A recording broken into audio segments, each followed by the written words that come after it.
نحمده ونصلي على رسوله الكريم أما بعد فأعوذ بالله من الشيطان الرجيم بسم الله الرحمن الرحيم إنا نحن نزلنا الذكر وإنا له لحافظون وقال النبي صلى الله عليه وسلم خيركم من تعلم القرآن وعلمه۔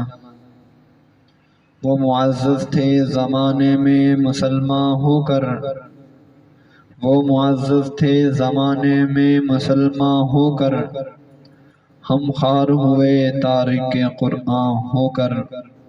اے قرآن تیرے چاہنے والے نہ رہے، اے قرآن تیرے چاہنے والے نہ رہے، جن کا تو چاند تھا وہ ستارے نہ رہے۔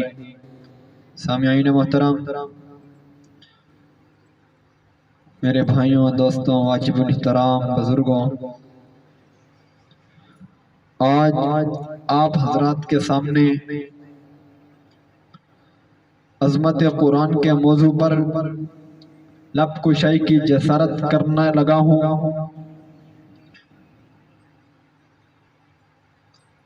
کہ قرآن مقدس میں اللہ رب العزت نے ارشاد فرمایا اِنَّا نَحْنُ نَزَّلْنَا الذِّكْرَ وَإِنَّا لَهُ لَحَافِظُونَ۔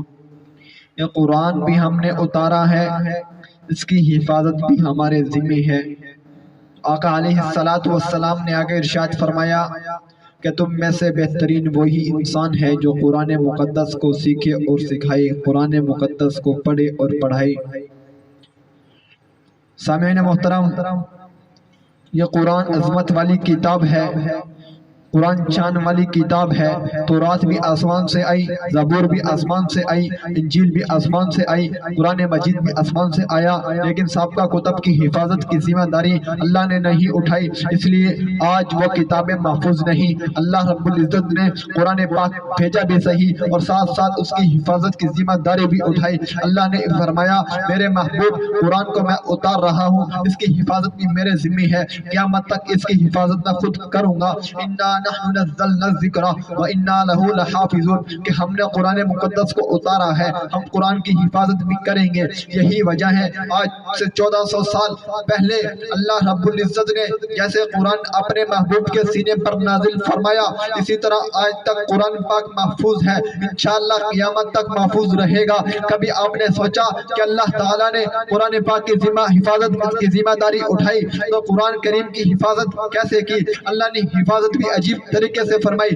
جامعہ سیدنا علی المرتضیٰ ہو، جامعہ خالد بن ولید ہو، تو ایک معصوم طالب علم جس کی عمر 9-10 سال ہوتی ہے، اللہ تعالیٰ اس کے سینے کے اندر الحمد سے لے کر والناس تک پورا قرآن محفوظ فرما دیتے ہیں، جس کو نہ کوئی ماں کا لال نکال سکتا ہے، نہ کوئی جلا سکتا ہے۔ یہ قرآن کی عظمت ہے، یہ قرآن کا معجزہ ہے کہ 30 پارے ایک معصوم بچے کے سینے میں محفوظ ہو جاتے ہیں۔ جس نے قرآن کے ساتھ تعلق جوڑ لیا، اللہ نے اس کو بھی دنیا میں شان عطا فرمائی اور قیامت کے دن بھی شان عطا فرمائیں گی۔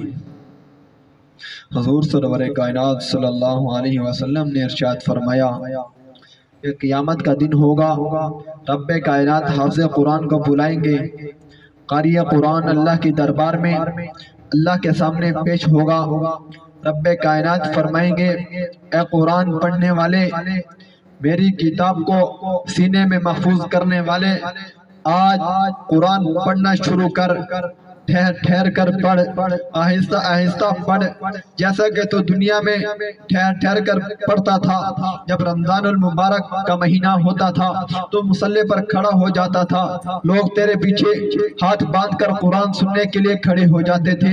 الحمد سے شروع کر، قرآن پڑھتا جا، جنت کی سیڑھیوں پر چڑھتا جا، جہاں والناس کی سین آئے گی وہاں تیرا آخری مقام ہوگا۔ قاری قرآن الحمد سے پڑھنا شروع کرے گا، ایک آیت پڑھنے کے بعد دوسرے درجے تک پہنچے گا، تیسرے درجے تک پہنچ جائے گا، ادھر والناس کی سین ختم ہوگی، ادھر جنت کے سارے درجات طے کر چکا ہوگا۔ یہ ہے حافظ قرآن کا مقام۔